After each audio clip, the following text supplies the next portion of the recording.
If you've been following the Chicago Bulls as of late, it is no secret that Coby White has been having an absolute breakout since Zach LaVine's gone down with injury. With reports of Zach LaVine coming back as soon as the end of next week, we have to talk about what the Bulls are planning to do, as they may have a plan around the corner to fit everybody in place. I'm your host, Joey Mercer. This is another episode of Bulls Digest, and before we get into it there today, I just want to say that about 88% of you that watch these videos are not subscribed, so make sure if you aren't already subscribed to go down below, hit the subscribe button, turn on that bell for notifications, and you'll be able to stay up to date with the Chicago Bulls and be notified every single time we upload. So without further ado, let's get into the topic of today, and that is Coby White is here. We've been waiting. Everybody's been talking about Patrick Williams, Dalen Terry, Julian Phillips.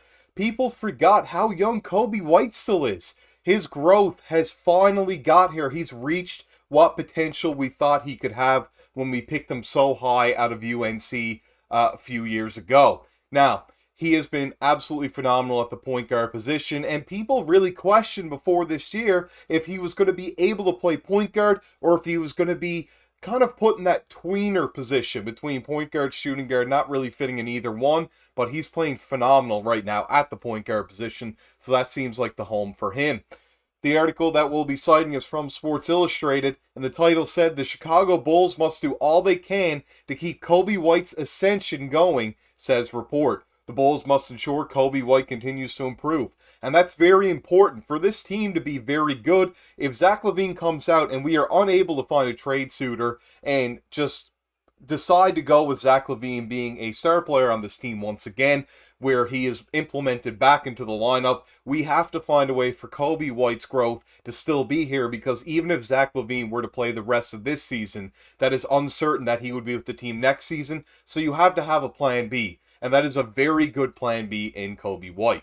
Next thing we saw was the improvement and subsequent ascension of Chicago Bulls guard Coby White has been integral to the team's better fortunes of late. Despite an awful start, the Bulls are within striking distance of a spot in the NBA playoffs. White balled out in December, averaging 23 points on about 47% shooting, including 40% from long distance, with 6 rebounds and 6 assists per game in 14 matches, 9 of which resulted in wins. So it's not just coming on the fact that there's so many injuries for the Chicago Bulls, but it's coming in a winning factor as well. He has been quite essential to the Bulls' wins as of late. Him, DeMar DeRozan, and Vooch have kind of been the big three that we've needed, which is what have led to a lot of speculation with Zach not really being the best fit for the team. Next thing we saw was, however, with all-star guard Zach LaVine set to return to the roster since being sidelined in late November because of a right foot inflammation, it remains to be seen what adjustments the team will make. However, one expert is adamant the Bulls must make sure White remains a crucial piece in their plans going forward. So we'll get right into that away, and it was, while the Bulls have often focused on developing Patrick Williams, the 4th overall pick of the 2020 NBA draft, and have gotten mixed results, White's emergence as a potential star has been real, and the team's front office and coaching staff must do whatever they can to sustain the former Tar Heels' growth on and off the court. And that's very important, of course. I mean, Coby White, he's 6'4", 6'5", it depends on where you look, guard, really good handle. He can get involved, obviously, and become a good playmaker. He's been really good in the pick and roll, especially with Vooch. That's one thing I've really noticed. He can shoot the ball. No one's ever doubted that he's been a really good three-point shooter. He has had his slumps, like all shooters do, but for the most part, he has been a very good shooter on this team. And besides the fact of them not really know where to fit him when Lonzo Ball was on the team, right now it seems to be the spot's open, and he's really delivered in that absence, so good on him. Next thing we saw was Coby White's leap year is real, and it's been spectacular, Zach Buckley wrote. This is something Chicago can actually carry with it into the future.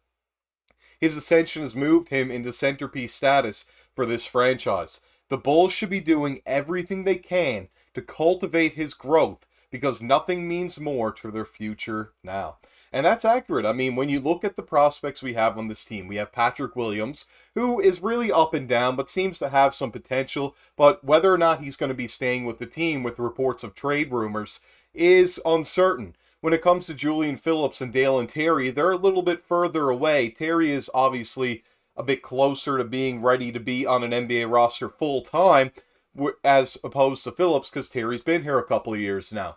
Phillips still has some tools that I think could definitely be developed into a solid player, but Terry looks like he could be a really good, multifaceted, multi-tool player, as he is a solid defender and has got a lot of blocks as of late, which is really surprising, seeing how he is a more slender build of player. Julian Phillips, on the other hand, has a really good NBA-ready body, and I think that they could develop that. That's another player we could have. But all these players you still have to develop. Coby White's there. Keep him on the path to success. Keep him where he is right now. And that's exactly the type of player that we are going to want on this team for years to come. DeMar's not getting any younger. I mentioned the other day about his age getting older, an advanced age. It's true. I mean, he is still performing at a very high level, but there are so few players that have performed past the age of 33. You can look at it for yourself. Most of those players are in the top 75 players all time, if not the top 100. The few players outside of that just took on different roles or were never in a superstar role to begin with. I mean, there's lots of evidence out there proving that players are not as good as they were before age 32 as opposed to after it. And I really suggest that you look at those if you think that I don't know what I'm talking about when it comes to that. The next thing that we saw in this, and the last thing we saw in the article, was, despite the ongoing narrative that Chicago is better off not having LaVine back on the floor, White believes otherwise. While it's true that the Bulls went on the winning run without the high-scoring two-guard, White thinks the team will be more potent having LaVine back. Like I've always said, he's Zach LaVine All-Star, one of the best scorers in the NBA. We need him, White said. Having a guy like him on the floor is going to help. We need him for sure, no matter the circumstances. Now, I'm sure if you see videos where I've talked about Coby White before, I always say that he is super professional whenever asked by the media. He has been known to be called the veteran in the locker room by other players such as Vooch and DeMar DeRozan, which is crazy when he's so young. He just has the mindset of a veteran. He's very poised. He looked that way in college as well, and it really shows here in the NBA. That's exactly the type of guy you want on and off the court, and that's hopefully somebody that the Bulls can continue to unlock and reach their full potential, as I believe we're not quite there yet. It looks like we're almost there for his full potential, but there's that one extra piece that I think we're away from seeing the full Coby White experience. This has been your host, Joey Mercer. I hope you all enjoyed the episode today. This is the second video we'll be releasing today, so 2-video day, nothing wrong with that. And make sure to go down below, like and comment on the video. I love hearing from all of you. And make sure to subscribe to the channel if you aren't already. We're going to keep you up to date with the Chicago Bulls as much as we can. And until the next video, this has been your host, Joey Mercer, signing off.